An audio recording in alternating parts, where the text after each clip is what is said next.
నమస్తే. ఎమర్జెన్సీకి వ్యతిరేకంగా పోరాడిన వ్యక్తి, తెలంగాణ రాష్ట్ర సాధనలో కేసీఆర్తో పాటుగా కీలక బాధ్యతలు నిర్వహించిన వ్యక్తి, ప్రస్తుత బీజేపీ నాయకులుగా ఉన్న ఆయన ప్రజల మనిషి. ఆయన గొంతు వినటానికి చాలామంది ఆసక్తిగా ఎదురు చూసే మనిషి రాజయ్య యాదవ్ గారు. నమస్తే అండి రాజయ్య యాదవ్ గారు. రాజన్నగా పిలుచుకుంటాం, రాజయ్య యాదవ్ గారు అని పిలిచి మిమ్మల్ని దూరం చేయలేము. రాజన్న అనే పిలిచి మాట్లాడతానన్నా మీరు యాక్సెప్ట్ చేయాలి నన్ను. తప్పకుండా. నన్ను అందరు రాజన్నే అన్నారు, కానీ టీఆర్ఎస్లో రాజయ్య యాదవ్నైనా అందరు అంతకంటే ముందు నేను రాజన్నే. నన్ను టీఆర్ఎస్లో కూడా చనువుగా పిలిచేటోళ్ళందరూ రాజన్నగానే పిలిచిండ్రు. ఆత్మీయులంతా రాజన్ననే అంటారు. ఈవెన్ దో కేసీఆర్ కూడా రాజన్ననే పిలిచేది. నోరార పిలిచిండు, కానీ కడుపులా ఏం పెట్టుకున్నాడో ఏమో ఇంత దూరం చేసుకున్నాడు. కానీ ఆయన దూరం చేసుకున్నాడు, నేను దూరం అయిపోయినా. మాట్లాడదాం రాజన్న, అవన్నీ మాట్లాడదాం. అంతకంటే ముందు అసలు మీ ప్రస్థానం ఏ ఊరు మీది, ఎక్కడి నుంచి, మీరు ఎంతవరకు చదువుకున్నారు, ఎంత గొప్పగా మాట్లాడటానికి ఆయన తర్ఫీదా, చదువుకోవటమా, ఎట్లా వచ్చింది, ఎట్లా అబ్బింది అసలు ఇది? మాది ఊరు వండ. ఇప్పుడు ప్రస్తుతం దామెర మండలం ఉన్నది. ఒకప్పుడు ఆత్మకూరు మండలం ఉండే. నేను ఒక రైతు ప్లస్ గొర్రెలం పెంచుకునేటువంటి కుటుంబంలో పుట్టినోడిని. నన్ను మా తాత నా మనవన్ని చదివేయాలని, మా తల్లి తండ్రి, మా అమ్మ ఒక్కతే అయితే ఇల్లరికం తీసుకొచ్చుకున్నారు. ఆనాడు నన్ను చదివించారు. అప్పుడు మాకు చదువు అబ్బలే, అంటే చదువుకొని పంపకపోయేది. నేను ఒక్కనే పంపితే మా తాతను ఆ ఊరు దొర పిలిచి, ఏం రోషాలు, మీ మనవాడు బడికి పోతాడట, ఏంది అని అడిగాడు. అయ్యో నాకు తెలియలే, పొలగాడు వేయండా, నాకు తెలియలేదు దొర, అవే వెంటనే బంద్ చేయిస్తా అని ఇంటికి వచ్చాడు. బిడ్డ, నిన్ను దొర బడికి పోవద్దన్నారా, కానీ పెరగాలే, నువ్వు ఇట్టనే దొరలకు వ్యతిరేకంగా పెరగాలే, చదువుకోవాలి, వాళ్ళని అనసాలే, అనిచేదనక నువ్వు నిద్రపోవద్దు బిడ్డ, నువ్వు చిన్నోనివే అని తొడ మీద కూర్చుండబెట్టి చెప్పిండు నాకు. ఆలు నేర్చుకున్నప్పుడు ఆలకు బడికి పోయినాడు మా తాత. నన్ను తొడ మీద కూర్చుండబెట్టి, ఈ దొరలకు వ్యతిరేకంగా పోరాడాలి బిడ్డ, నువ్వు నిన్ను బడికి పోవద్దన్నారా, కానీ నువ్వు బడికి పోవాలి, చదువుకోవాలి, కానీ చదువుకొని లాభం లేదు. నువ్వు చదువుకొని నౌకరు చేస్తానంటే ఇగురు చేస్తానంటే నేను ఒప్పుకునేది లేదు. వినా, నువ్వు ఖచ్చితంగా ఈ దొరల భరతం పట్టాలి. ఆనాడు మేము గొర్రె పిల్లలు ఇచ్చే ఆనవాయితుండే దొరకి. ఆడపిల్ల పెళ్ళి అయితే దొరలందరికీ, ఆ వాడ దొరలందరికీ కూడా ఆడపిల్ల పెళ్ళి అయితే 13 గొర్రె పిల్లలు, మగపిల్ల కాని పెళ్ళి అయితే 9, ఆడపిల్ల పెళ్ళి అయితే 10, 13. అయితే మేము అట్లా ఇచ్చి మేము చిన్న పోరగాళ్ళం కదా, పోరగాళ్ళం ఏమయ్యేది, భోజనాన్ని పిలిచేది వీళ్ళను. గొర్రె పిల్లలు ఇచ్చిన కింద పెళ్ళి వీళ్ళకి భోజనాన్ని పిలిచేది. ఆ భోజనానికి పోయే క్రమంలో ఈ పొల్లగాళ్ళని వెళ్ళగొట్టాడు. ఓకే, పిల్లగాళ్ళందరినీ వెళ్ళగొట్టాడు. నన్ను పెద్ద మనిషి మనమని కాబట్టి నన్ను యాక్సెప్ట్ చేసాడు, నువ్వు రావచ్చు అని యాక్సెప్ట్ చేస్తే నేను కూడా మర్రెచ్చాను. పిల్లగాళ్ళందరూ ఏడో పట్టింది, నేను కూడా మర్రెచ్చాను. నెక్స్ట్ పెళ్ళికి నేను గొర్రెలను బంద్ చేయించిన, చిన్నోన్నే. బంద్ చేయిస్తే, నువ్వు బంద్ చేయిస్తాను ఎట్లరో, నువ్వు బంద్ చేయిస్తా మమ్మల్ని బతకనిస్తారా వాడు, మీరిత్తాన్లు. కానీ ఒక పోరాడు పాడయిండు, మాకు గులవాడకి ఎదిగిండు. వాడు చిన్న పోరాడే, కానీ ఆడోళ్ళు వాని మాట వింటాను. మీరు గొర్రె పిల్లలు కనుక ఇచ్చే మీకు అన్నం పెట్టామంటాను. దురా, మేము ఇయ్యని వాళ్ళమా, మేము ఇయ్యలేదా ఇదివరకు, కానీ ఆ పోరని మాట వాళ్ళు వింటాను.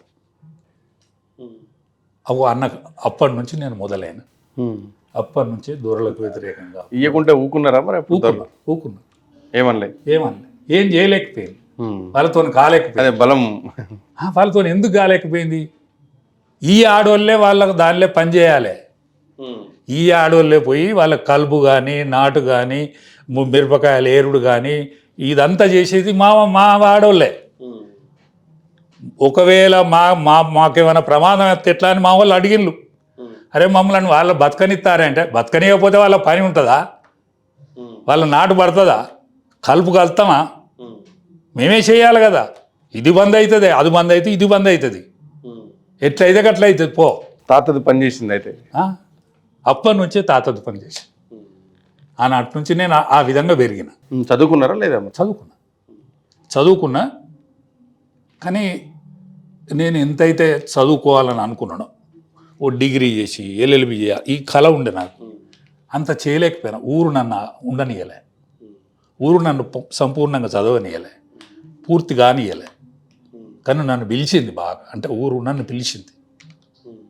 పిలిచిందంటే అక్కడ జరిగే కష్ట సుఖాలు, బాధలు, అవస్థలు చూడలేకపోయినా. నేను ఊళ్ళో జరిగే బాధలు, అవస్థలు చూడలేకపోయినా, చలించిపోయినా.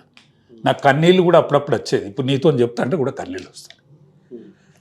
మేము అటువంటి బాధలు పడ్డాం చిన్నప్పుడు అటువంటి బాధలు. అంటే వేరే బాధలు కాదు, తిండికి లేక బాధ కాదు, హింసపడ్డాం, దొరలతోని హింసపడ్డాం. అంటే ఆ హింసల నుంచే వ్యతిరేకత పుట్టిందా? అదే అప్పట్లో అంటే ఒక్కటే ప్రత్యామ్నాయం ఉంటున్నాయి కదా, దొరల్ని వ్యతిరేకించాలంటే నక్సలైట్గా మారాలని అనుకున్నా. అట్లాంటి అభిప్రాయం మీకు కూడా వచ్చింది? నేను అనుకున్నా, పోతాననే అనుకున్నా. 78లో నేను పోతాను అనుకున్నా. నాకు అప్పుడు ఒక్కడే కొడుకు, ఇంకో బిడ్డ పుట్టలే. అయితే మాకు అత్త లేదు, మామ ఉన్నాడు. బండి పెట్టేందుకు అక్కడికి వస్తుంది, ఆమె ఆడ గోలి, అక్కడ ఆమె దోలి ఇటు వెళ్ళిపోయినా. ఇక నేను నాకు కావాల్సిన వాళ్ళు, నాకు పగవాళ్ళు ఎవరైతే ఉన్నారో వాళ్ళందరినీ చంపాలనేది ఆనాటి నిర్ణయం. కానీ జంగారెడ్డి రాక, సరే ఆయన గెలుపు ఆ లైన్లో వెళ్ళిపోయి నేను జనతా పార్టీలో కంటిన్యూ అయ్యి. అంటే అంతకంటే ముందు రాజకీయంగా ఏమైనా ఉండేనా ఊర్లో చేసింది? అంటే నేను పంచాయతీ బోర్డు మెంబర్ అయినా. అంతకంటే ముందు ఆనాడు పంచాయతీ బోర్డు మెంబర్గా కూడా యునానిమస్ అయినా. నేను ఆనాడు పంచాయతీ బోర్డు మెంబర్ కూడా యునానిమస్ అయినా. ఎందుకంటే నన్ను అట్లా ఆ ప్రేరణ అట్లా తీసుకొచ్చింది. నేను పంచాయతీ బోర్డు మెంబర్ అయినా కానీ యునానిమస్ అయినా. నాకు ఎవరు ఎదురు నిలబెడతాను కూడా మనస్కరించలే. ఇప్పుడు ఒక ఆయనే తెనుగోళ్ళు నిలబడ్డారు, నాకు వ్యతిరేకంగా నిలబడితే, మావా నువ్వన్నుండు నేనన్ను ఉంటేనే మనకు పోటీ అని పోయినా. నువ్వే ఉండయ్యా, నువ్వే ఉండు బిడ్డ, నేనుండా అని ఆయన విరమించుకున్నాడు. విరమించుకుంటే నేను యునానిమస్ అయినా. ప్రత్యక్ష రాజకీయాల్లో పోటీలు ఇంకేమన్నా?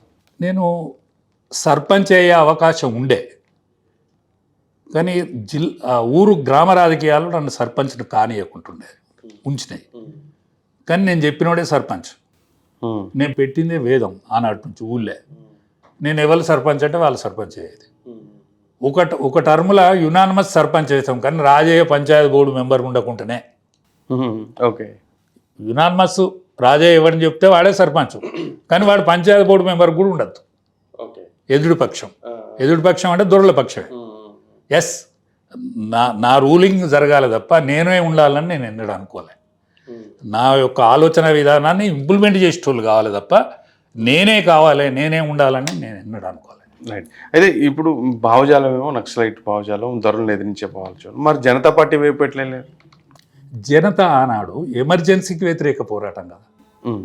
ఇందిరాగాంధీ ఎమర్జెన్సీ పెట్టి అందరిని జైల్లో పెడితే ఆ ఎమర్జెన్సీకి వ్యతిరేకమైన పోరాటంలో నేను ఆ పోరాటంలో పోయినా.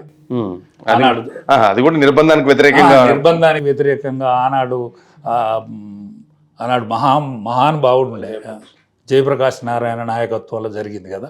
అనేక పార్టీల నుంచి కూడా జనతా పార్టీ అయింది. అన్ని పార్టీల నుంచి పోయిన జనమే జనతా పార్టీ. అందుకనే అది ఆనాడు యాక్సెప్టెన్స్ వచ్చింది. దాని తర్వాత జంగారెడ్డి యొక్క వ్యక్తిత్వం, ఆయన పేద ప్రజల అండకు ఉండేది. ఎప్పుడైనా కష్టానికి, బాధకు, అవస్థకు అన్నా తమ్మి అనేటువంటి వాయు వరుసలున్న రెడ్డోడే కావచ్చు కానీ దొర కాదు, మామూలు మిడిల్ క్లాస్ రెడ్డి. ఆయనను వాయు వరుసలతో పిలుచుకునేది అందరం. కాబట్టి మాకు ఆ తేడా ఎన్నడూ కనిపించలే. తర్వాత అంటే జనతా పార్టీ నుంచి భారతీయ జనతా పార్టీ మారిన తర్వాత కూడా మీరు కొనసాగారు? భారతీయ జనతా పార్టీలో కూడా కొనసాగిన. కాకపోతే అప్పుడు నక్సలైట్ వీళ్ళంతా ఎక్కువ బీజేపీని టార్గెట్ చేస్తూ ఉండేవారు. టార్గెట్ చేస్తూ ఉండే కానీ నేను 96లో ఉమ్మడి జిల్లాకు అధ్యక్షుడిని. ఆయన అధ్యక్షుని క్రమంలో కూడా నాకు చెప్పాం, నిన్ను మాత్రం ఏం చేసేది లేదు, నీకు మోటార్ సైకిల్ ఉన్నదని తెలుసు మాకు, నువ్వు తిరిగినా ఏం కాదు, నువ్వు దొరలకు వ్యతిరేకంగా పోరాడినలో, నువ్వు పెత్తందారులకు వ్యతిరేకంగా పోరాడినావు, నీకు అండలేక నువ్వు బీజేపీ పోయినావు తప్ప నిన్ను మేము అపార్థం చేసుకోమని చెప్పిండ్రు. అప్పుడు రామకృష్ణ ఉండే, ఆర్కే ఉండే, మాకు ఆర్కేనే చెప్పి పంపిండు, రాజన్న తిరుగువాను, ఆయన కూడా రాజన్న అనేది, రాజన్న తిరుగువాను కానీ అందరికి పనిచేసి పెట్టువాను, కష్ట సుఖాలలో బాధలు ఉంటారు సుమా, అందరికి పనిచేసి పెట్టు అని చెప్పింది. అంటే అందరూ ఉన్నాయి, నేను ఎప్పుడు అందరూ ఉన్నాయి. అధ్యక్షులు కూడా పనిచేశారు వరంగల్ జిల్లాకి, ఉమ్మడి జిల్లాకు అధ్యక్షుడు. అప్పుడే అద్వానీ గారితో పరిచయం ఏర్పడిందా మీకు? అద్వానీ గారు జనాదేశ్ యాత్ర అప్పుడు నేను 21 రోజులు జనాదేశ్ యాత్ర చేసిన. జనాదేశ్ యాత్రలో అధ్యక్షునిగా నేను వరంగల్ జిల్లాలో మాట్లాడాలి కదా. వర్ధనపేటలో ఆయన రాజేశ్వరరావు గారు, డాక్టర్ రాజేశ్వరరావు గారు ఎమ్మెల్యే ఉండేది. ఎమ్మెల్యే ఉన్నప్పుడు నేను ఉపన్యాసం ఇస్తాను. ఓ క్యా బోల్ రే, బౌత్ లోగ్ హస్ రే, సున్ రే, సోన్స్ రే, క్యా బోల్ రే అని అప్పుడు డాక్టర్ సాబ్తోనే అద్వానీ గారు అడిగి మాట్లాడి ఆ ఉపన్యాసం అంతా తర్జుమాల విని నాకు ఆయన మీద ఉన్న కండువా తీసి కప్పి ఏ రక్కులేవు అని చెప్పిండు. అద్వానీ గారి నుంచి అట్లాంటి ప్రశంస అందింది. చాలా గొప్ప విషయం. చాలా నా జీవితంలో మరవలేంది, అట్లాంటి అద్వానీ ఇప్పుడు భారతరత్న అయ్యారు. భారతరత్న. నేను జీవితంలో నేను చూడంగానే, నేను ఆరోగ్యంగా మంచిగా ఉన్నప్పుడే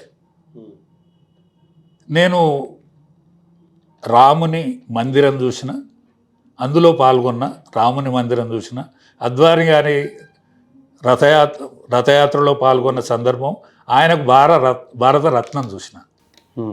నా జీవితంలో నిజంగా నిండుదనం ఏర్పడ్డది. నాకేమున్నా, ఎక్కడున్నా, ఏ మూలకున్నా కూడా నేను ఎంతో గర్వపడుకుంటా నా చేసే జీవితాన్ని కూడా గడిపేదంత నాకు ఆ శక్తినిచ్చింది. అది ఆ సన్నివేశం ఆ శక్తినిచ్చింది నాకు. అద్వానీ గారికి ఎట్లాంటి రెస్పాన్స్ ఉంటున్నాయి అప్పట్లో? ఆయనే మట్టిలో మాణిక్యాన్ని వెతికే మనిషి, మట్టిలో మాణిక్యాన్ని వెతికే మనిషి. అద్భుతాలు సృష్టించింది ఆయన. అధ్వానం స్థితిలో పార్టీ ఉన్న దశ అది, 2 సీట్లే ఉన్న స్థితి. 2 సీట్లున్న నాడు అద్వానీ గారు అధ్యక్షుడు, కానీ 80 సీట్లల్లో సెకండ్ మెజారిటీ. అద్వానీ గారి కృషితోటి 2 సీట్లు వచ్చిన రోజు 80 సీట్లల్లో బీజేపీ అనేది సెకండ్ మెజారిటీ. అప్పటి వరకు అస్తిత్వం లేకుండా. బాంబే మహాసభలకు నేను పోయినా, బాంబే మహాసభలల్లో అద్వానీ గారినే అనుకుంటాను అంతకంటే ముందుగారు, కానీ ఆయనే వాజ్పేయి గారు కాబోయే ప్రధానమంత్రి, మనకు కాబోయే నిర్దేశకుడని చెప్పగలిగిన సమర్థుడు ఆయన. అంటే అంత గుర్తించినోడు. ఇక్కడ తగ్గాలి, ఇక్కడ పెరగాలి, ఎక్కడ ఎవరిను ఎక్స్పోజ్ చేయాలి అనేటువంటి కెపాసిటీస్ ఉన్న వ్యక్తి. నేనే అనుకున్న దానికంటే ఎవరైతే మంచుకుంటుంది అని ఆలోచించిన వ్యక్తులలో ఆయన ప్రథముడు. ఆయన అందుకోసమే అవకాశం కూడా ప్రజలు ఇచ్చారు. ఎందుకంటే ఒక ముద్ర ఉన్న వ్యక్తి కంటే అందరికీ. నరేంద్ర మోడీ గారు కూడా ఆయన శిష్యుడే. ఇప్పుడు ఒకప్పుడు ఆయనే ప్రధానమంత్రి అవుతాడనే అటువంటి ఒక స్థితి ఉండే, అటువంటి స్థితిలో కూడా మోడీ గారు ప్రధానమంత్రి. అంటే ఈ స్థితులన్నిటిని కూడా గమనించగలిగిన వ్యక్తి, ఇట్లాంటి ఆటుపోట్లను గమనించే వ్యక్తిత్వం ఉన్న వ్యక్తి. నిజంగా అటువంటి అరుదైన వ్యక్తిత్వం కనిపిస్తుంది అని నాకు అనిపిస్తలేదు, కానీ కనిపిస్తుంది బీజేపీలో. అంత దగ్గరగా ఉన్న మీరు ఎందుకు టీఆర్ఎస్ వైపు పోవాల్సి వచ్చింది? ఒక ఓటు 2 రాష్ట్రాలనే నినాదం బీజేపీ ఇచ్చింది. చిన్న రాష్ట్రాలకు అనుకూలంగా ఉండే ఇక్కడ తీర్మానం చేసింది, మన కాకినాడలో తీర్మానం చేసింది. దాన్ని అనేక సమస్యలు, అంటే నేను బీజేపీలో కూడా కొంతమంది వ్యక్తుల ప్రభావం ఉంటుందని అప్పుడప్పుడు అనిపిస్తుంది. దాన్ని అంటే ఈ తెలంగాణను కాకుండానో లేకపోతే అడ్డుకునుకో ఏదో ఒక శక్తి అయితే అడ్డుపడ్డది అని అనిపిస్తుంది నాకు. బహిరంగ అందరికి తెలిసిందే. ఇక అది అప్రీతికరమైన నిజాలట మాట్లాడుకోవద్దు. నిజమే, ఇప్పుడు అవసరం కూడా లేదు. తెలంగాణ రాష్ట్రం కూడా అయిపోయింది. ఆ క్రమంలో కేసీఆర్ నినాదం, కేసీఆర్ ఆలోచన విధానం ఇదంతా నచ్చి నేను వచ్చినప్పుడు నేను చిన్న పోర్షనే ఉండే నాకు ఈ పార్టీలో. నేను బీసీసీఎల్ జనరల్ సెక్రటరీ ఉంటుంది రాష్ట్రానికి. సరే వినోద్ గారు రాజయ్య గారు నీ గురించి నేను రికమెండ్ చేసేంత వ్యక్తిని అయితే కాదు, కానీ నీకు రావాల్సినంత ప్రాధాన్యత పార్టీలో రాలేదు, ఒక్కసారి మిమ్మలను కేసీఆర్ను కలిపే ఏర్పాటు చేస్తా అని చెప్తే నేను వచ్చిన. ఓ 5 నిమిషాలు నీతో మాట్లాడిపిస్తా అంటే నేను వస్తే ఆఫీస్కి వస్తే హరీష్ అని ఉండే, మీకేమైనా ఉన్నదా కారు గీరు అని అడిగిండు. నాకు కారు గిట్ల ఏం లేదంటే ఆయన వాళ్ళ కారులోనే కూర్చుండబెడతాడు. ఇంకా నేను సహజంగా వినోద్ సార్ ఆఫీస్కి వచ్చేది అప్పుడు. దాని తర్వాత చుట్ల ఆయన వస్తాడు అని అనుకున్నాను నేను. ఆ రోజు మాట్లాడండి నాతోటి 5 నిమిషాలు 2 నిమిషాలు అన్న ముచ్చట గంటన్నర అయింది. హరీష్ ఈ వర్డ్ రాసుకో, హరీష్ ఇది రాసుకో, మీరు ఎక్కడ మర్చిపోతాను ఉద్యమాన్ని, ఏడ ఇది చేస్తే అవుతుంది అనేక విషయాలు ఆయన అడిగిండు. నేను చెప్పినవన్నీ ఆయన రాయించండి, హరీష్ ఇది రాసుకో. రాదన్న అని గప్పుడే అన్నాడు తొలిసారి. రాదన్న నువ్వు టైం ఇవ్వాలి పార్టీకి అంటే, ఎందుకు సార్ అని సారే అంటాను అప్పుడు. ఎందుకే అని అంత చనువు నాకు లేదు, కానీ రాదన్న అని మాత్రం ఆయన చనువుగా పిలిచాడు. అంటే పార్టీకి మీలాంటి వాళ్ళ సర్వీస్ అవసరం ఉన్నది, చెయ్యాలి. అంటే నేను వరంగల్ అంటే నాకు బాగా ఇష్టం. నేను వరంగల్ను వదులుకోలేను కదా, నేను ఆడనే పుట్టి పెరిగిన, ఆ మనసుల మధ్యనే ఉండగలిగిన. ఇక్కడికి వచ్చేటువంటి స్తోమత పోతే వాళ్ళని ఇడిచిపెట్టి ఇడికి రాలేను. స్తోమత ఉంటుందా లేదా, ఇక్కడ మనగలుగుతున్నా అది వేరే ముచ్చట, కానీ అది ఇడిచిపెట్టి రాలేనంటే ఒకసారి బాగా ఆలోచించుమా, ఇడిచిపెట్టి రావాలి. బీసీసీఎల్ ప్రెసిడెంట్గా ఉండాలి, అదే టైం ఇవ్వాలి కదా. నేను బీసీసీఎల్ ప్రెసిడెంట్ ఉంటా, కానీ టైం అయితే ఇవ్వాలి, టైం ఇవ్వాలి. నేను ఎవ్వరు నువ్వే టైం ఇస్తాను, నిన్నే చేస్తానా, నేను ఎవ్వరు నువ్వు నా దగ్గర 15 రోజులకు వస్తాను వినోద్, నువ్వు 15 రోజులు ప్రాధాన్యం తీసుకొని రావాలి. ఇంకా వినోద్ సార్ బాగా ఆయన ఒత్తిడి మేరకు సరే చూద్దాం ఏమున్నదని వచ్చిన. కేసీఆర్ గారు పిలిచి కూడా మీకు ఒక అవకాశం కల్పించాలంటే, అంతకుముందు మీరు చేసిన కొన్ని పనులు ఉన్నాయి, ఎన్సిటిసి రుణాలు తీసుకురావడం విషయంలో, గొర్రెలకి తీసుకురావడం, ఇవన్నీ పనిచేసినాయి అంటారా? అసలు అవి ఎలా సాధించగలిగారు? అప్పటికే చాలా పెద్ద మీటింగ్ పెట్టినట్టున్నారు మీరు. నేను బీజేపీలో ఉండంగానే ఈ గొర్రెలకు ఈ నాబార్డు రుణం రాకపోయేది. తుమ్మ చెట్లు చెరువు కట్టకుంటే తుమ్మ చెట్లు కొట్టనియకపోయేది. వాళ్ళే దొరలో లేకపోతే సర్పంచ్ ఎవరికన్నా నమ్ముకునేది తప్ప వీళ్ళను ఎంటర్ కానియకపోయేది. అయితే తుమ్మ చెట్టు మీద మాకే హక్కు ఉండాలని ఒక తుమ్మ చెట్టు బొమ్మను ఒక గొర్రె బొమ్మ వేసుకొని నేనే కరపత్రాలు వేసుకొని నేను ఒక్కనే వరంగల్ జిల్లా మొత్తం తిరిగిన. అన్నాడు ఒక 10,000 మందిని జమ చేసిన. దానికి అనుకూలమైన విషయం ఏంటంటే గొర్రెలు బాగా విపరీతమైన వర్షాలు కొట్టి చచ్చిపోయినాయి. ఆ కారణంగా అనేక మంది స్వచ్ఛందంగా వాళ్ళ ట్రాక్టర్లు వాళ్ళే పెట్టుకొని వచ్చారు. తెలుగుదేశం గవర్నమెంట్ వచ్చింది, అందులో ఏరి కోరి అందరు యాదవులను, యనమల రామకృష్ణుని, సంగంరెడ్డి సత్యనారాయణను, చిమటా సాంబును, రామచంద్రారెడ్డి పార్లమెంట్ మెంబర్ ఉండే ఆయన, వాళ్ళందరిని కూడా పిలిచి రిప్రజెంటేషన్ ఇచ్చి ఆనాడు నేను ఫస్ట్ ఉపన్యాసం అది నాది. ఫస్ట్ ఉపన్యాసం ఇచ్చిన. అన్నాడు వడ్లకొండ నరహరి అని సిపిఎం పార్టీలో 3 టర్మ్లో ఏమో ఆయన సమితి ప్రెసిడెంట్ ఉండే, ఆయన అధ్యక్షతన మీటింగ్ పెట్టిన నేను. నేను బీజేపీని, ఆయన కమ్యూనిస్టోడు అధ్యక్షతన మీటింగ్ పెట్టి తెలుగుదేశం పార్టీ నాయకులను పిలిచిన. అంటే ఆనాటి నుంచి నా కులం మీద నేను చిన్నప్పటి నుంచి తపించిన తపన, ఆ తపన కోసం తపించిన తపన అది అట్లా పోయి మళ్ళీ దత్తాత్రేయ గారు ఒక స్థాయికి పోయినాక, జంగారెడ్డి గారితో కొంత పని చేయించినాక దత్తాత్రేయ గారితో అది మొత్తం వీళ్ళకి ఇవ్వాలి, గొర్రెలకు ఇవ్వచ్చు, గొర్రెలు గడ్డి మెత్తాయి, మేకలు చెట్లను మెత్తాయి అనేది కేంద్రం కనుక తీసుకుపోయి దాన్ని సవరణ చేయించి నాబార్డు రుణం వచ్చేటట్టు ఆనాడు ప్లాన్ చేసిన. ఆ ప్లాన్ అక్కడికొచ్చి సరే ఇప్పుడు వీళ్ళు నాశనం చేసిన దాన్ని, కానీ నన్ను ఫస్ట్ చైర్మన్ అయితే దానికి అయినా, కానీ ఫస్ట్ చైర్మన్ అయ్యి ఏం పురుషార్థం చేసినట్టు మా వాళ్ళను ఏం చేయలే. టీఆర్ఎస్కు మన కేసీఆర్కు ఓటు బ్యాంక్ మలిచిన తప్ప వాళ్ళ కడుపు అయితే నింపలే. చర్చిద్దాం దాని వల్ల ఆ అంశానికి వచ్చినప్పుడు చర్చిద్దాం. అట్లని కాదు కానీ నేను మాట్లాడిన విషయాలను అది కూడా ఒక కారణము. నేను మాట్లాడిన విషయాలకు కేసీఆర్ గారు ప్రభావితమైన ఆనాడు ప్రభావితమై ఈయనను బీసీసీఎల్ ప్రెసిడెంట్ కనుక పెడితే బాగుంటుంది అనేటు యోచనకు వచ్చిండు. సరే, ఆయన ఒత్తిడి మేరకు వినోద్ గారు చెప్పిన పని మేరకు నేను యాక్సెప్ట్ అయిన ఆయన నన్ను బీసీసీఎల్ స్టేట్ ప్రెసిడెంట్ చేసిండు.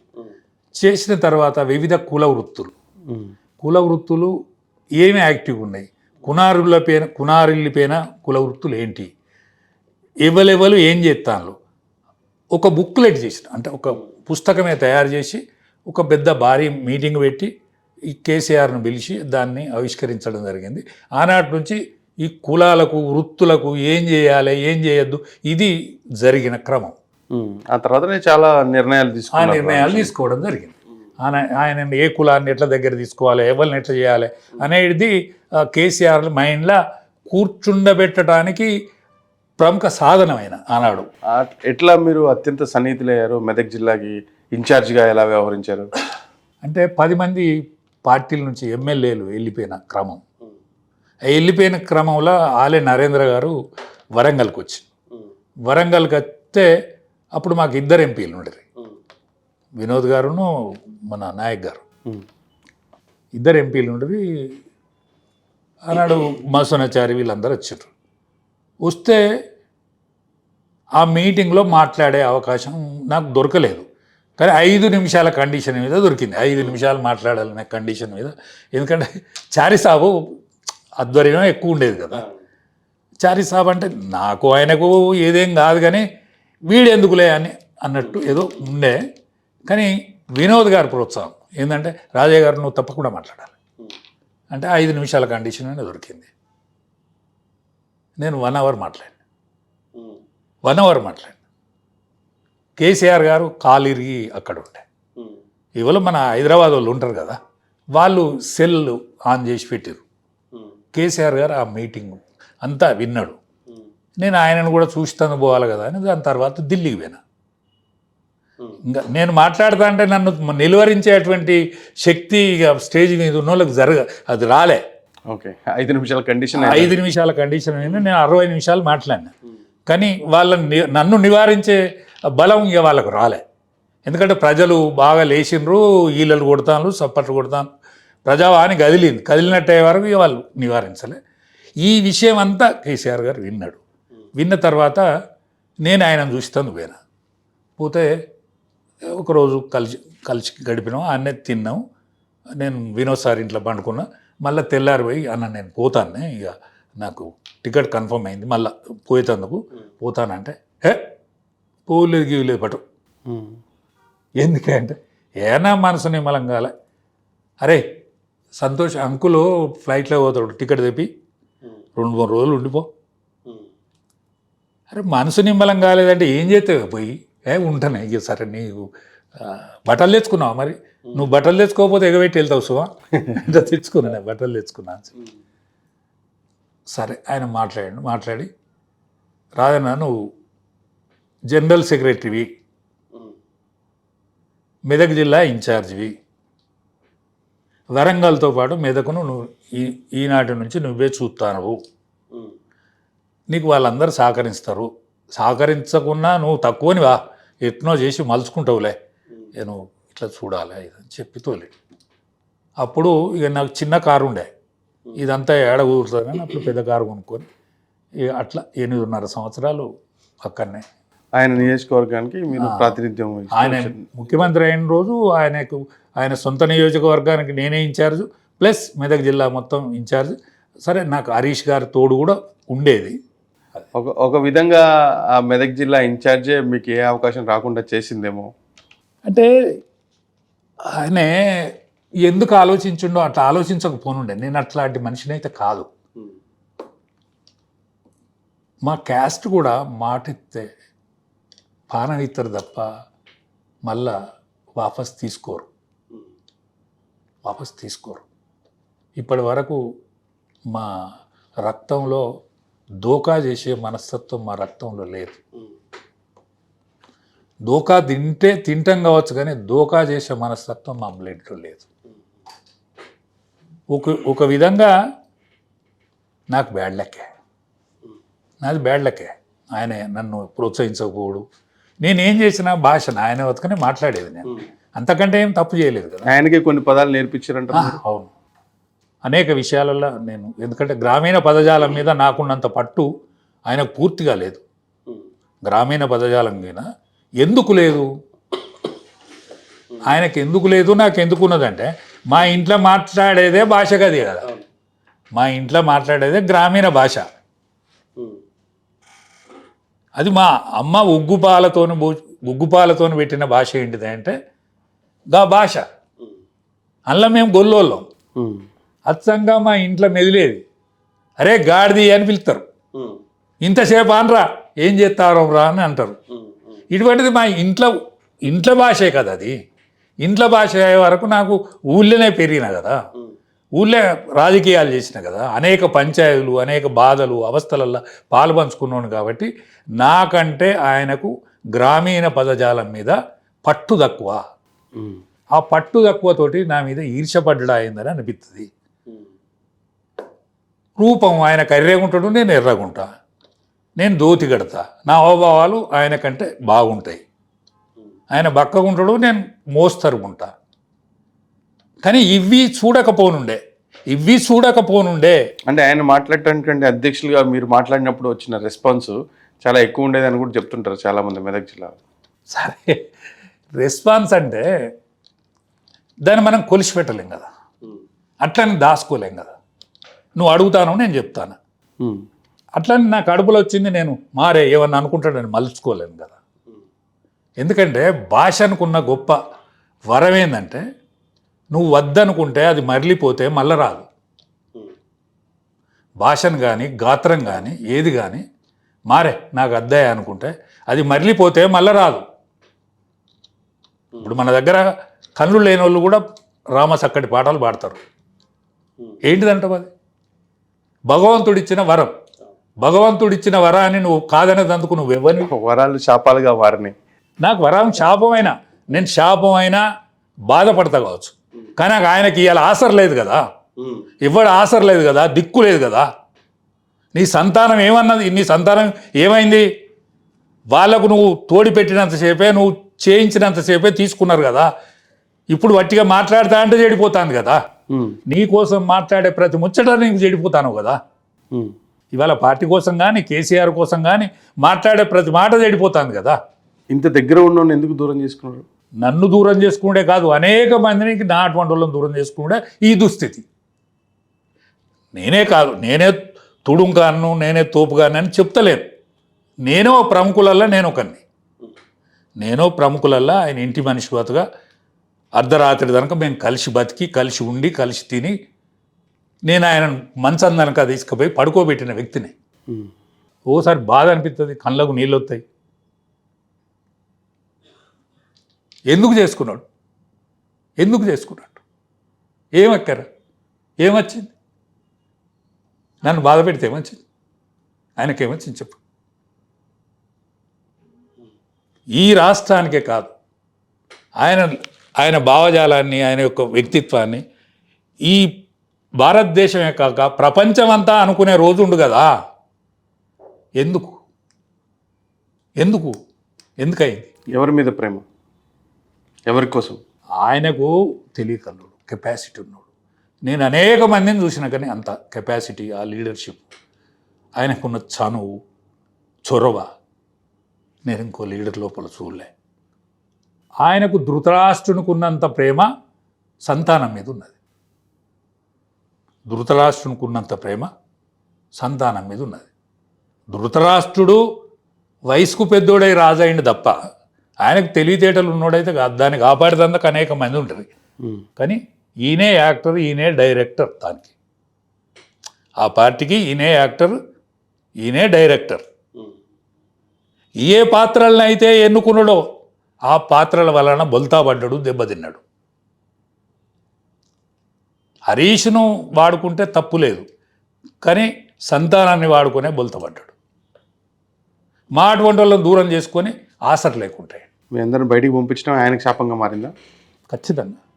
ఇవాళ ఏముంటుంది? శాపం కాకపోతే ఏంది? ఇవాళ తలకాయ నరికితే మొండెం నడుతుంది తెలుసా మీకు? మొండెం అడ్డం రానంతసేపు మొండెం నడుతుంది, తలకాయ కటక్కన పోయిన తర్వాత. ఇప్పుడు మొండెం నడుస్తుంది, టీఆర్ఎస్కి.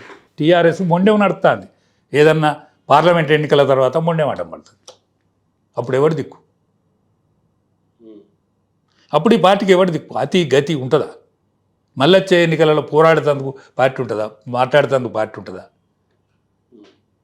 ఇప్పుడు ఎన్ని పార్టీలు కనమరుగ్గాలే.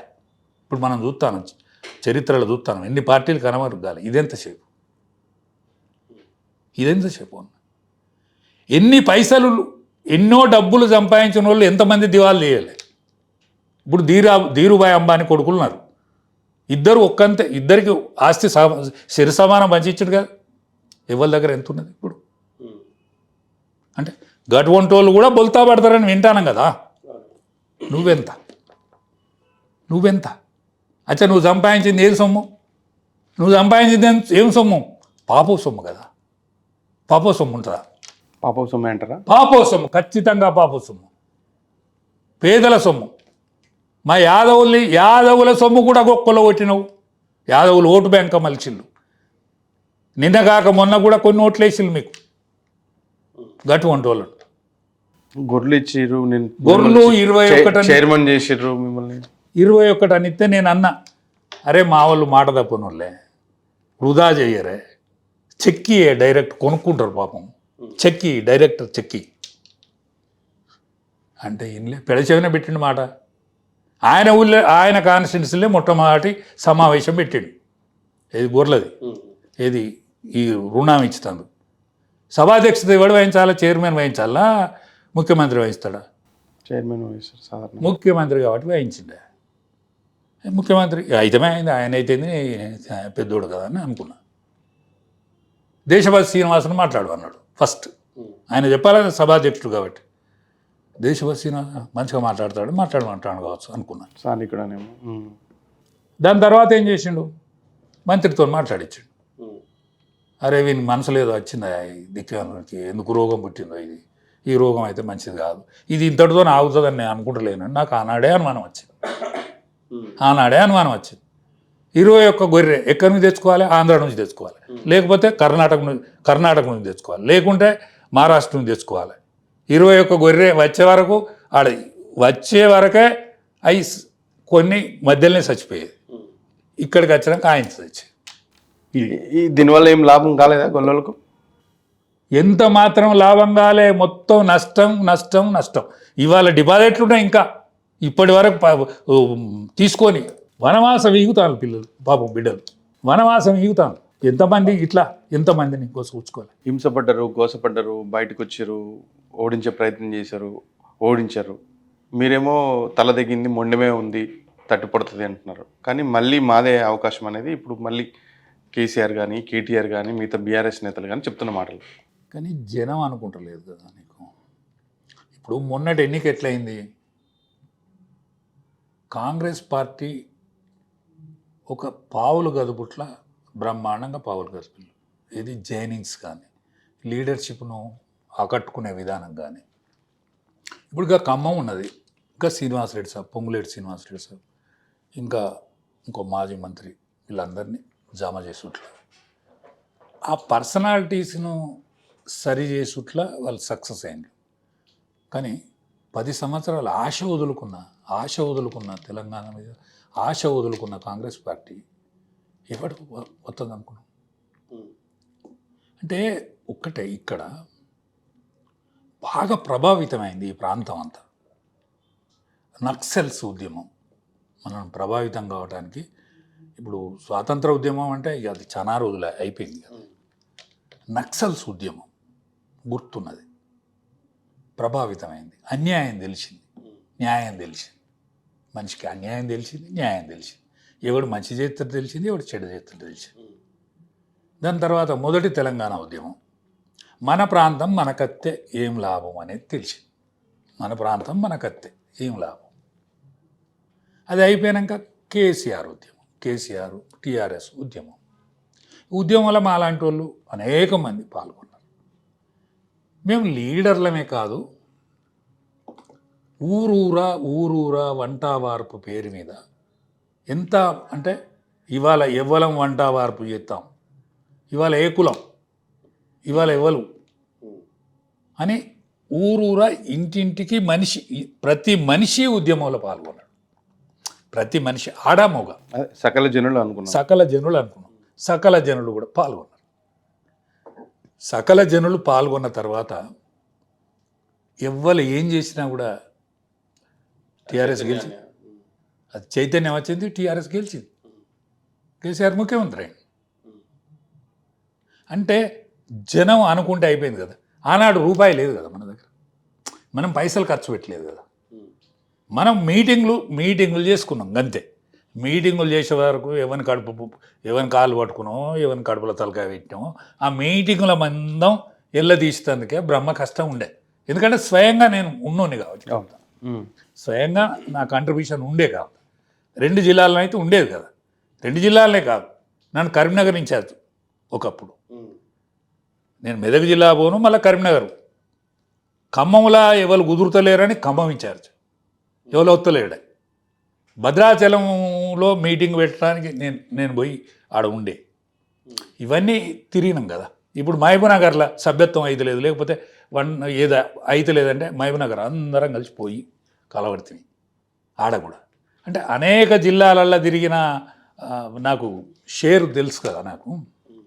ఆనాడు మనకు ఇవ్వాలి ఉన్నా లేకున్నా మన భావజాలాన్ని నమ్మిండ్రు జనం. కొంత రిజల్ట్ ప్రాంతంలో రావచ్చు, రాకపోవచ్చు, కానీ మెజారిటీ జనం యాక్సెప్టెన్స్ చేసింది కదా. దాని తర్వాత మన కొంటెదనాలని తెలిసినాయి. మన కొంటెదనాలని తర్వాత మన ప్రభుత్వంలో 5 ఏళ్ళల్లో శక దాకింది. ఏం శక? దళితుడే ముఖ్యమంత్రి అంటే. నిన్ను అన్నాడా ఎవడన్నా? ఎవడన్నా? పెద్ద సెక్షన్ కదా, వాళ్ళని ఆకట్టుకోవడానికి అంటివి అంటే చెయ్యకపోయినావు. కానీ నాయన నరసింహారెడ్డిని హోమ్ మినిస్టర్ చేసినావా? ఆయనదేమన్నా నడిచిందా? మహమ్మద్ అలీ హోమ్ మినిస్టర్ ఉండే, ఆయనకేమైనా తెలిసిందా? ఆయనదేమో నడవలే, ఈయనకేం తెలియలే. అట్లనే నువ్వు దళిత ముఖ్యమంత్రిని చేయకపోయినావు. ఏమో నీ కొంపలు ఆర్చున్నా వాడే స్వతంత్రించి చేసిన. కానీ ఈయనకు ఏదో ఫికర్, ఏదో భయం, దబ్బున వీడేం చేస్తాడో వీడెప్పుడు ఉల్టా అవుతాడు అని భయం తప్ప. ఈటల రాజేందర్ ఏం చేసిండని నీకు చెప్పు. ఎన్ని బస్సుల కిరాయిలు, ఎన్ని జీవుల కిరాయిలు, ఎన్ని మీటింగుల ఖర్చులు, ఎన్ని మైకులకు. నువ్వు మెట్లే దిగపోతే కిందికే రాకపోతే మంది ఎత్తే భయానికి వాళ్ళు ఏమంటారు అని. రాజేందర్ ఫోన్ కొట్టు అంటే వీడో సంతోషం పోయి ఆ ఫోన్ కొడితే రాజేందర్ రాను, నేను ఇవ్వాలి ఇస్తా, రేపు ఇస్తా అని పైసలు గాలబెట్టుకున్నాడు కదా. ఆయన మొత్తం సంసారం జలగడుక్కున్నాడు కదా. సంసారం జలగడుక్కున్నాయి. ఏమైంది మరి? ఆయన నిన్నేమి చేసు అట్లే మంత్రిగా ఉంటే నీకేమవు? ఇప్పుడు నన్ను రాజ్యసభ పంపుతున్నాడు, పార్లమెంటు పంపుతానన్నాడు. విజయశాంతి అప్పుడు పార్లమెంటు పంపుతాననేది నిండుగా ప్రేమ ఉండే ఆయనకు, ఏ మాట కామాట చెప్పాలి. ఇంకా మల్కాజ్గిరి కావాలని మల్కాజ్గిరికి పంపుతానని పొత్తుల రాకుండా మరి రాకపోయాను అని చెప్పాను. నేను రాకపోయాను భయం. ఎమ్మెల్సీకి ఎందుకు పంపలే? నా బోటునే ఎమ్మెల్సీ ఎందుకు చేయాలి? ఆ బడుగులింగా నాతో అనేది నాకేదన్నా నామినేటెడ్ పదవి, ఏది పార్టీ పదవి, నువ్వు ఏది చెప్తే అది కేసీఆర్ ఇంటెడ్ అంటే వాడిని తీసుకొచ్చి రాజ్యసభ పంపించి. నేనే బండప్రకాశ్ అన్న నాకు బాగా దగ్గర ఉండేది. ఆయన కాంగ్రెస్ పార్టీ, నేను బీజేపీ. అయినా మేము మంచి దోస్తులం. అంటే ప్రకాష్ మంచి తెలికల్లోడే, కష్టపడతాడు, బాగా రైటరు, ఆయన బాగా తెరపని చేస్తాడు. ఆయన తీసుకుంటే నేను రాజ్యసభ అడిగింది, ఆయన రాజ్యసభ పంపుతుంది. నేను అడగను అని చెప్తివి. బస్సురాజు సారే 104 లేనోడు ఆయన. ఎమ్మెల్యే గెలిచిండు, అన్నీ చేసిండు, 104 లేనోడు ఆయన ఎమ్మెల్సీ చేతి చేయొద్దని అంటలేను. ఇసోంటి వాళ్ళందరినీ సెలెక్ట్ చేసుకుంటేవి, మా అసోంటి వాళ్ళందరినీ కానకుండా చేతివి, మూలకు పడేవి. ఎందుకు భయపడ్డాడు ఈటల రాజేందర్కి? ఇప్పుడు ఆయన ఈయన ఉండంగా కేటీఆర్ని చేస్తానంటే ఆయన ఎందుకు అవుతాడు, నేను కావాలని అంటాడా? అనడు. కానీ ఈయనకు ఆ కేటీఆర్ మీద మనసుండి అందరినీ నాశనం చేసి. రాజేంద్రన్ అయితే గట్ల గట్ల అనుమానించినట్టే. రాజేంద్రని ఏం చేసిన, ఏం పాపం చేసిన? నువ్వు ఎమ్మెల్యేగా ఓడిస్తావని చూతివి. ఎమ్మెల్యేకు మొన్న మంత్రి చేసినప్పుడు, ఆరోగ్య శాఖ మంత్రి చేసినప్పుడు అంతకంటే ముందుగా నువ్వు ఓడియాలని చూసినావు కదా, ఆయనకు పైసలు ఇచ్చినావు కదా. ఇప్పుడు గెలిచినోడికి కౌశిక్ రెడ్డికి నువ్వు ఆనాడే పైసలు ఇచ్చినావు కదా. అంటే నీ కడుపులో ఎంత విషయం ఉన్నట్టు. ఆ విషయమే కదా నిన్ను ఓడిచ్చింది ఇవాళ. ఆ విషయమే కదా నిన్ను ఓడిచ్చింది ఇవాళ. విషయం ఎవరికన్నా పనిచేస్తుంది అది. అందుకని ఈటల రాజేంద్ర పాపం ఆయన ఎంత కష్టపడ్డాడో మాకెరక. మేము స్వయంగా చూసినాం కదా, మాకెరక స్వయంగా చూసినాం కాబట్టి. ఎవరికి ఎంత చదరాలి, ఎవరిని ఎట్లా చదరాలి, ఎవరిని ఎట్లా ఎల్లగొట్టాలి, పాపం ఎవరు బాధపడద్దు ఈ పార్టీలో, ఎవరు బాధపడకుండా ఉండాలి అని మాలాంటి వాడిని ఎంతమందిని చదివిండు ఆయన నిలబడితే. నాలో అంటోడు మాటో ముచ్చడో మాట్లాడి వాడిని నిమ్మలం చేసేటోడిని వీడిని నిలబడుతుంది. ఆ నాయన నరసరెడ్డికి హోమ్ మినిస్టర్ చేతి ఆయనది ఏమన్నా నడిచిందా? మీరందరూ బయటకు పోయిన వాళ్ళందరూ ఇప్పుడు తప్పు ఒప్పుకొని రాజన్న రండి మనం అందరం కలిసి మళ్ళీ పనిచేద్దాం అండిపోతారన్న. మాది అంతకంటే తప్పు కదా. ఆయన తప్పనుట్ల ఎంత మాత్రమే వెనక ముందాడు. ఆయన ఎంత మాత్రమే వెనక ముందాడు. ఆయన నోటికి వచ్చిన తిట్టినోడు కూడా దగ్గర తీసుకున్నట్లు కూడా వెనక ముందాడు. చూసినాం కదా, అనేక మందిని చూసినాం కదా. కానీ వాళ్ళని మనసులు అంటారా ఎవడన్నా? వాపసు పోయిన వాళ్ళను ఎవడన్నా మనసులు అంటారా? అచ్చా నీకు వాపసు పోను, నీ దగ్గర ఏం పాడైందని, నీ చేతిలో పెడితే చెల్లకుంటాయి తట్టున్నది. ఇప్పుడు చెల్లే రూపాయి కూడా కేసీఆర్ ఇస్తాడట. అబ్బో నమ్మద్రో, కేసీఆర్ ఇచ్చే రూపాయి చెల్లది. మనం చెల్లే రూపాయి ఆయనకి ఇచ్చినా చెల్లేటట్టు లేదు. అంటే ఆ స్థాయి నుంచి ఈ స్థాయికి వచ్చిండు పాపం అంటాను నేను. వచ్చిండు, జీరో లెవెల్లో ఉన్నాడు ఆయన, జీరో లెవెల్లో ఉన్నాడు. దానికి కారణం ఏంటంటే మొన్నటి ఎన్నికలు చూడు, ఎవ్వరి దగ్గర కాంగ్రెస్ దగ్గర ఒక్క రూపాయి లేదు. పైసల కోసం తప్పించుకొని తిరిగినా గెలిచిండ్లు. మీ పైసలు వచ్చేదాక వేడి చేసుకుంటున్నారు జనం బయట వల్లే. మీరు పైసలు ఇచ్చినాక ఇంకెవడు పైసలు ఇచ్చినా తీసుకొని కాంగ్రెస్ కోట్లు వేసాడు. నేను అడిగిన, ఎందుకురా కాంగ్రెస్ ఎందుకు కొట్లాడుతాను, మా ఊళ్ళో అడిగిన, ఎందుకు బిడ్డ ఎందుకురా అని అడిగితే చెప్పారు చైతన్య క్రమం అని చెప్పారు. మీరు నక్సలైట్ దగ్గర నుంచి కేసీఆర్ని గెలిపించేదాకా రెండోసారి కూడా మళ్ళీ కేసీఆర్ని గెలిపించారు కదా, చైతన్యం అనే మాట. ఒక్కొక్కసారి మన జనాలకు మన కుక్క మన కాలు గరిచిందిరా అని అనుకుంటాం. మన కుక్క మన కాలు గరితే చంపుకుంటాంరా, చంపుకుంటామా అని సాదుకున్నారు. ఒకసారి సాదుకున్నాక కూడా అట్లనే కరిచే వరకు ఎర్రి కుక్క అనుకున్నారు. దాన్ని ఎర్రి కుక్క అనుకున్నారు. ఎర్రి కుక్కను బాగా హింసించి చంపుతారు. ఎర్రి కుక్క గతే ఇవాళ కేసీఆర్ పెట్టింది. ఒకసారో మన కుక్క మన కాలు గరిచింది అనుకున్నారు జనం, కానీ ఇప్పుడు మాత్రం ఎర్రి కుక్క అయింది అనుకున్నారు. ఎవరినైనా గరిచేవారు.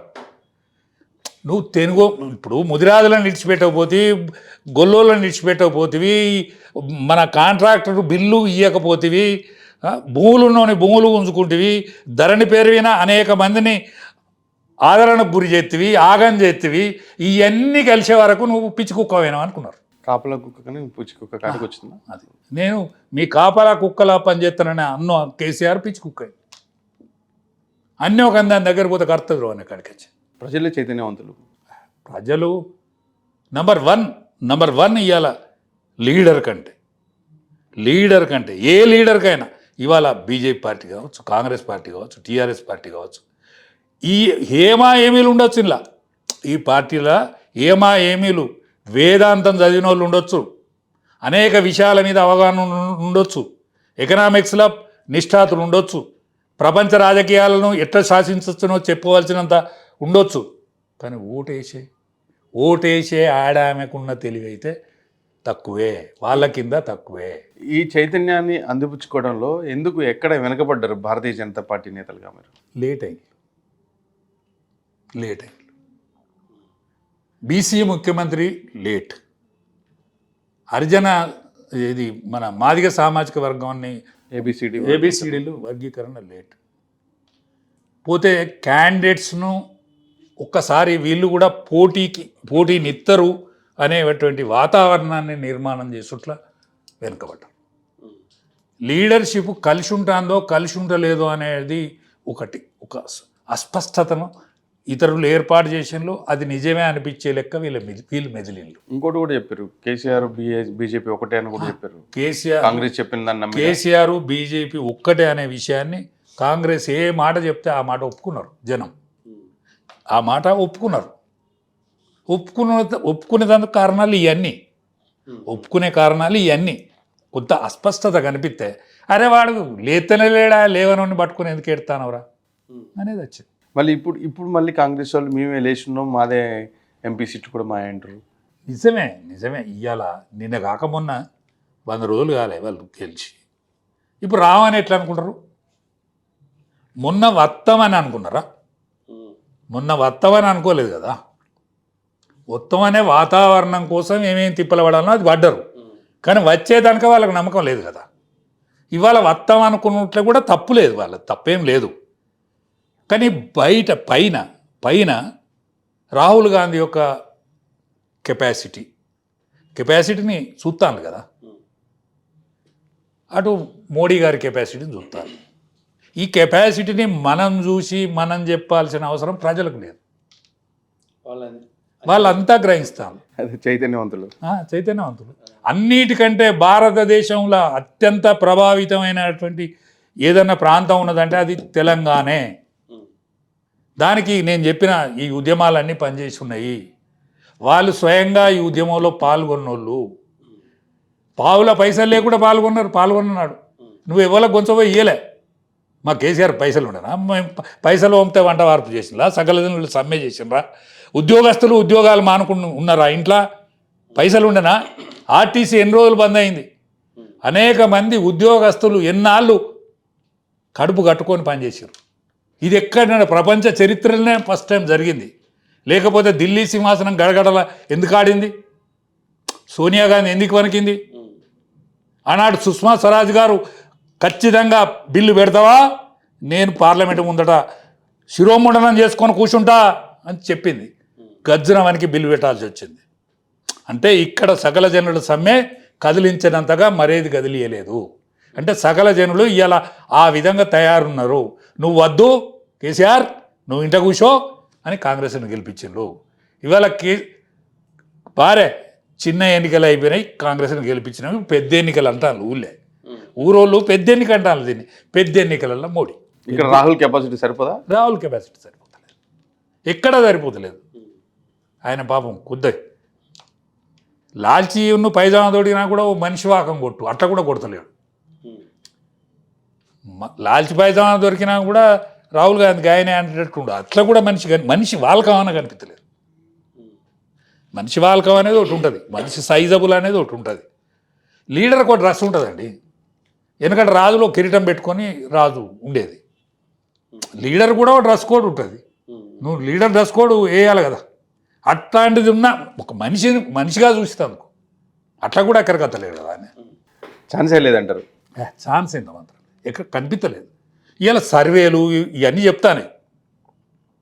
ఆ సర్వేలు చెప్పేదాంట్లో నిజమే ఉన్నదని అనిపిస్తాను. ఎందుకంటే నేను గ్రామంలో పుట్టినోడిని, నేను అనేక విషయాలల్లో తిరిగినోడిని. నాకు నూనూగు మీసం వచ్చిన రోజు ఉన్నా. నాకు రింగుల ఎంటికలు ఇట్లుండే. ఇప్పుడు ఒక్క ఎంటిక కూడా లేకుండా అయింది. నూనూజు మీసం కాదు, నాకు ఒక్క ఎంటిక కూడా లేక.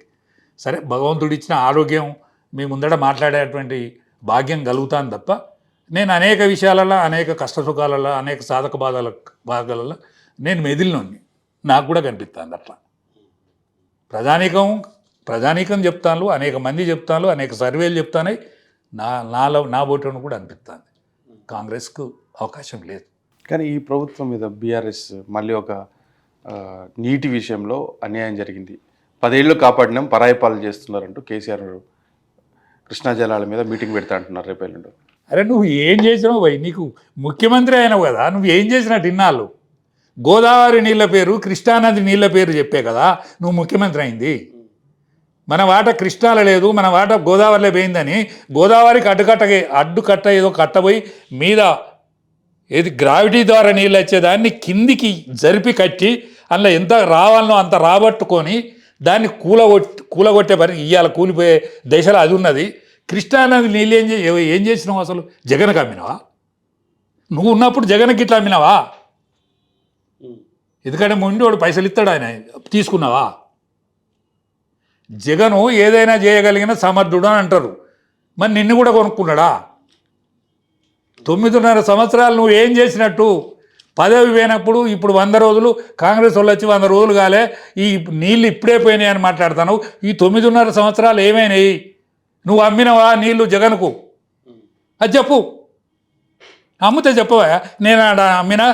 నువ్వు మన జగన్మోహన్ రెడ్డి వచ్చి నేను పరామర్శించిపోయాడు కదా, ఆయన మన ఇప్పుడు ముఖ్యమంత్రి కూడా వచ్చిపోయాడు కదా, నేను అమ్ముకున్న గీతకు నువ్వు కూడా అమ్ముకోమని చెప్పపోయినావు ఆయనకు.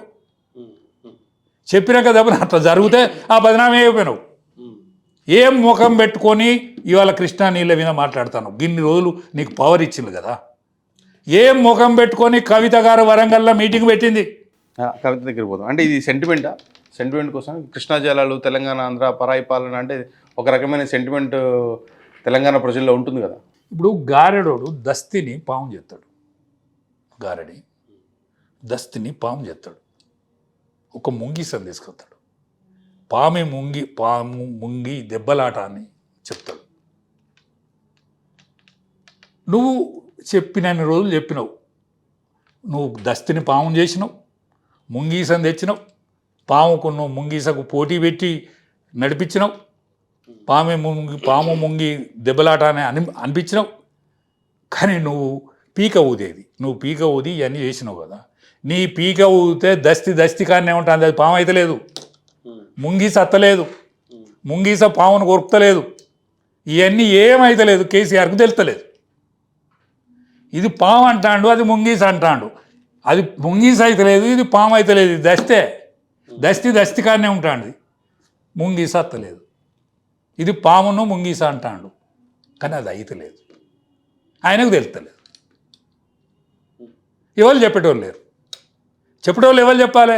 చెప్పేదందుకు కూడా ఆయన సంతానమే చెప్పాలి. చెప్పేదందుకు కూడా ఎవరు లేడు, ఆయన సంతానమే చెప్పాలి.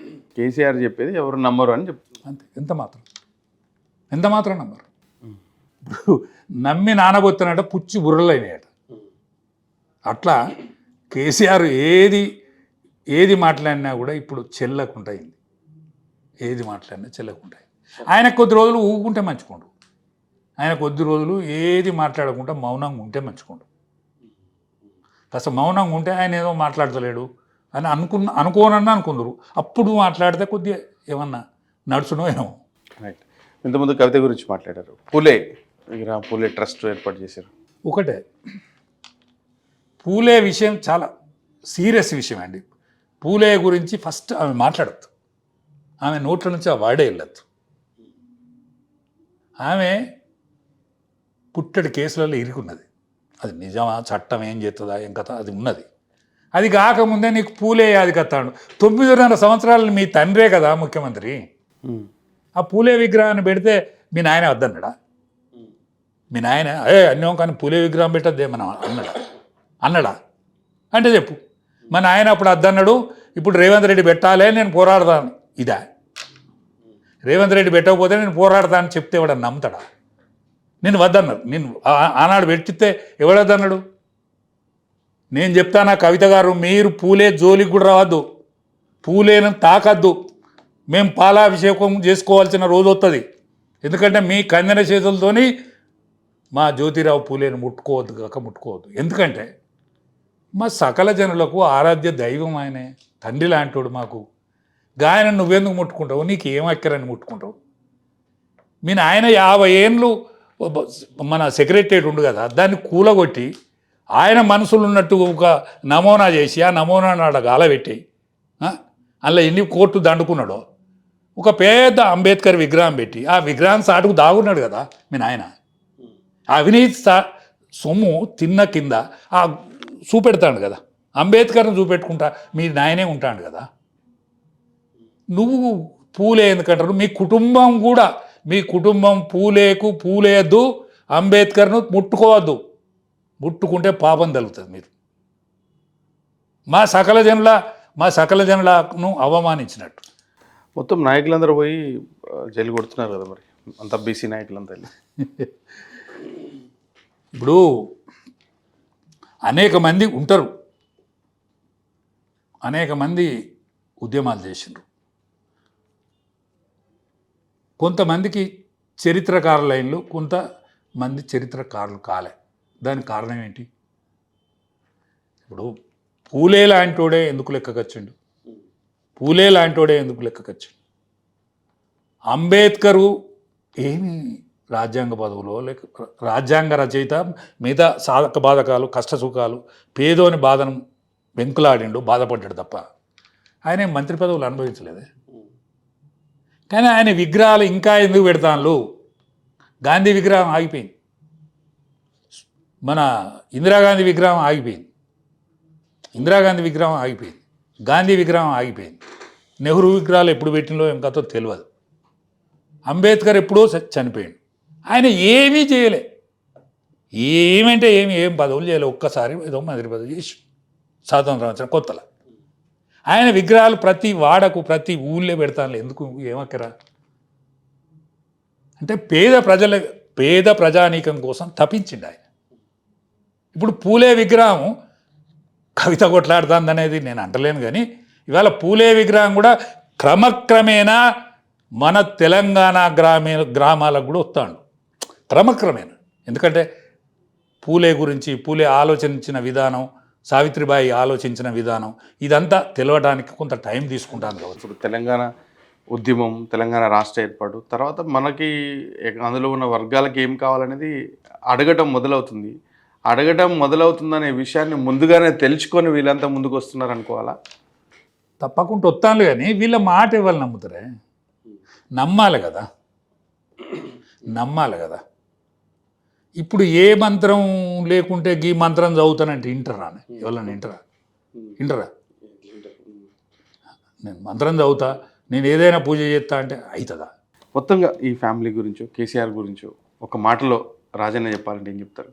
వీళ్ళ కుటుంబం వస్తుందని అనుకోలే, ఇండ్లకు వస్తుందని అనుకోలే. కేసీఆర్ ఒక్కడే ఉంటాడని అనుకున్నాం, కానీ ఇవాళ కేటీఆర్ వస్తాడు అనుకోలే, కవిత వస్తుంది అనుకోలే, ఈ సంతోషానితోడు యువతలకు వెళ్తాడు అనుకోలే.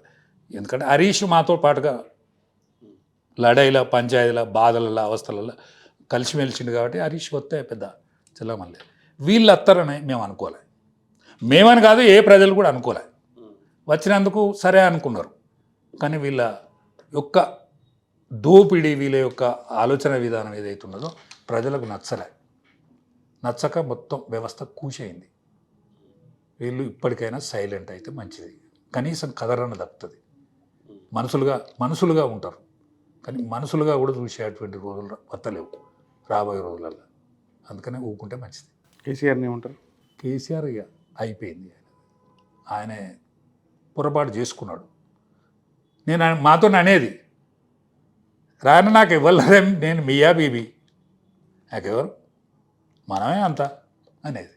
ఆ పొరపాటు చేసిండు కాబట్టి ఆయన అనుభవిస్తాడు అంతే. ఇక ఆయన మళ్ళా ఏదో వస్తుందని లేదు, నాకు ఏదో వస్తుందని అనిపించలేదు. భారతీయ జనతా పార్టీ భవిష్యత్తు ఏ విధంగా ఉంటుంది? ఇప్పుడైతే నెక్స్ట్ ఎన్నికలలో భారతీయ జనతా పార్టీ ఘన విజయం సాధిస్తుంది. ఎంపీ పార్లమెంట్ ఎన్నికలలో ఘన విజయం సాధిస్తుంది. ఇవాళ ఆర్థిక విషయాలలో ఐదో ర్యాంకుగా ఉన్న దేశం ఏదైతున్నదో మోడీ గారి హయాంలో 3వ దేశకు వెళ్ళిపోతుంది అనేటువంటి విశ్వాసంతో ఉంటుంది. అంటే 30 ఏళ్ళకో 40 ఏళ్ళకో రావాల్సినంత ఆర్థిక స్థితిగతులు కూడా మెరుగైతాయి అని. పోతే భారతదేశం యొక్క గత ఔన్నత్యం కళ్ళకు గుర్తొచ్చినట్టు అనేక వృత్తులు, అనేక సాధక బాధకాలు, అనేక మతాలలో ఉన్న వ్యక్తులు కూడా మత స్వేచ్ఛ ఉంటుంది. ఇక్కడ అందరికీ స్వేచ్ఛా జీవితం అనుభవిస్తారు.